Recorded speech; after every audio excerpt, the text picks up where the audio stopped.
At Consumers Energy, we're always aware of the tension between affordability and access to energy and the desire to invest in clean energy. And so a lot of times we spend a lot of time thinking about how best to deliver on both affordability and clean energy. That clean energy can take the form of energy efficiency programs.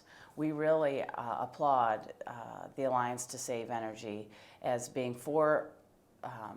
forward-thinking in their approach to energy productivity.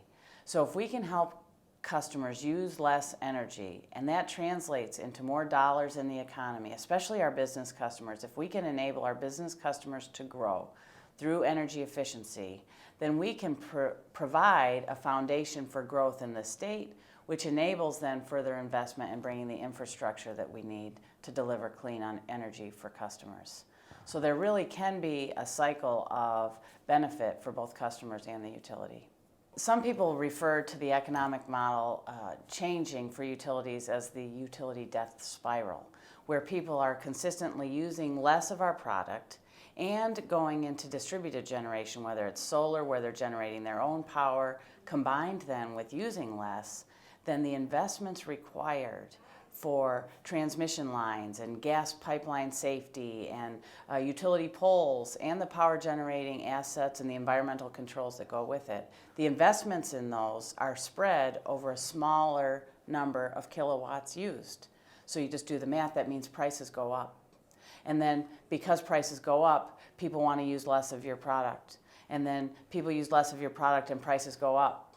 So we really have to figure out unique business model solutions to delivering energy in such a way and additional potentially products and services for customers to offset some of the losses that come from energy, using less energy, being more energy productive.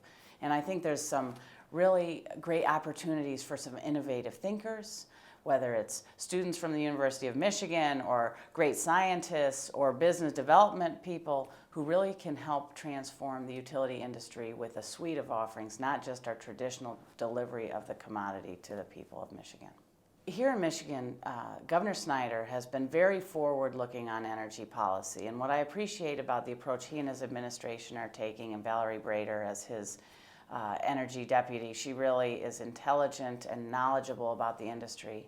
What we have come to realize with the administration is there are multiple stakeholders in the conversation about energy, from our most vulnerable customers who use energy to our largest business customers and industrial customers who use energy, as well as policymakers, legislators, regulators, our Public Service Commission, and also out-of-state environmental interests. There's a lot of voices in that conversation. What I appreciate about Governor Snyder and what he's doing is he's convening a conversation, collecting data, collecting information, giving people a voice to bring their views and then consolidate those views so we can determine the best policy go forward for Michigan.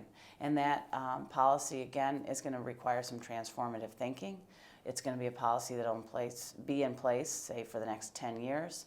Let's make sure that that policy really addresses the needs of those multiple stakeholders so we don't create winners and losers, but rather we improve the standing of all customers and the state of Michigan simultaneously. One of the technology advancements that's occurring in energy is the utilization of smart meter technology. So sometimes I think people are surprised by our current metering technology is so old school. We have these meters attached to people's homes and we send people out every day to go read that meter by hand and type into a little handheld what the meter usage says, and it's 30 days after you've used that energy. Smart meter technology is a great advancement to create just basic customer service enhancements. No one will ever have an estimated meter read or an estimated bill. Everyone will have real-time knowledge of their energy usage. And you think about on your cellular plan or your data plan on your cell phone, those companies are now able to tell you it's 25% through the month and you're 50% through your data plan. You might want to make some adjustments. We, the utility, will be able to do the same on energy. I think that's really going to transform people's attention to, understanding of, their ability to manage the use of their energy in a much more engaged way, which is only the beginning for what our relationship with our customers can be as a utility. We can really create a much more dynamic relationship and better, more real, timely information that can enable people to make better energy choices. And I think we're just scratching the surface of the potential of the use of that technology coming forward.